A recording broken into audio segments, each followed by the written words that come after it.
live from my mother's basement. Here is Johnny, your host, with an update. A couple of new audios or videos that are going to be coming up here soon, in addition to the ones that were already scheduled that I've been trying to work on. I just had midterms, and I just did classroom observation. A lot of my time being eaten up with that. I've been really, really busy. I did watch the lockdown pay-per-view, and I did attend a live event on 3/16 of all days, um, up in Ballston Spa, New York, which is, I don't know, about 25, 35 minutes, depending on traffic, north of the capital. Um, In Your Face Wrestling, which is a very small independent group. They were at the Boston Spa Convention Center, the community center there.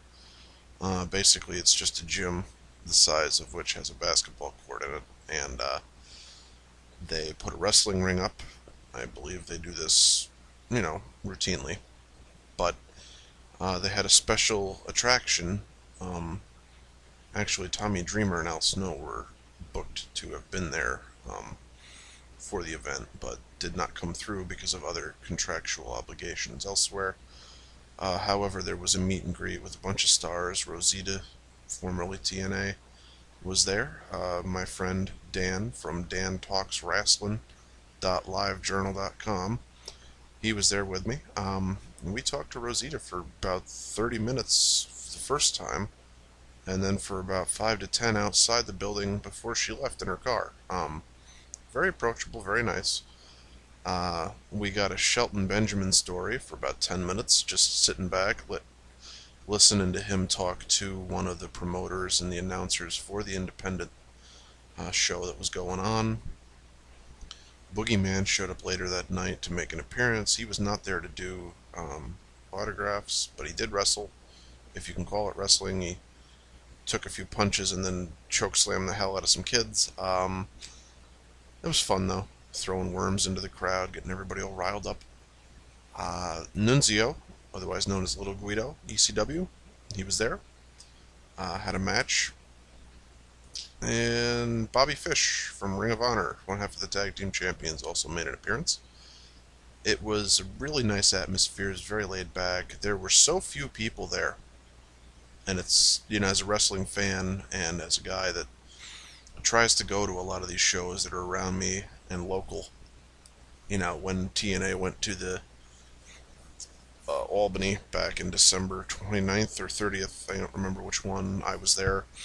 The year beforehand, I had gone to that same event when they were there. That was when Flair was actually there with them. We went to the House of Hardcore at the Mid-Hudson Civic Center in Poughkeepsie. So we try to get out. That was October, by the way, at the Mid-Hudson Civic Center. We try to get out and start to support, both the local wrestling and the other promotions that come out. I had gone to a WWE show in Hartford, Connecticut in 2012 also. So I get out and I try to do these things and I try to stay in touch with the product, even if I'm not watching it on television necessarily. I'm just really surprised that nobody took advantage of the fact that the stars were there in Boston Spa, right in the middle of New York, in between the Adirondacks, and the city, and even kind of serving as a hub as you're getting out toward the more western part of the state that isn't yet Buffalo. For myself, it was at least an hour and a half to an hour and 40-minute trek, but it was entirely worth it for the amount of just gems and things that were there at the convention. We're going to talk more about that. Dan and I are going to be doing an audio to reflect on how that experience was. I'm going to be doing an audio about lockdown, about the direction of the Aces and Eights, about Bully Ray, about essentially TNA, and if they are in any better of a position now that they're getting out on the road to eventually be competition for the WWE. All this and more will be coming up on this channel, so thank you guys for, staying by it. And, I just want to apologize for not being as active in the YWC as, I had been, even, the past 2 years and whatnot.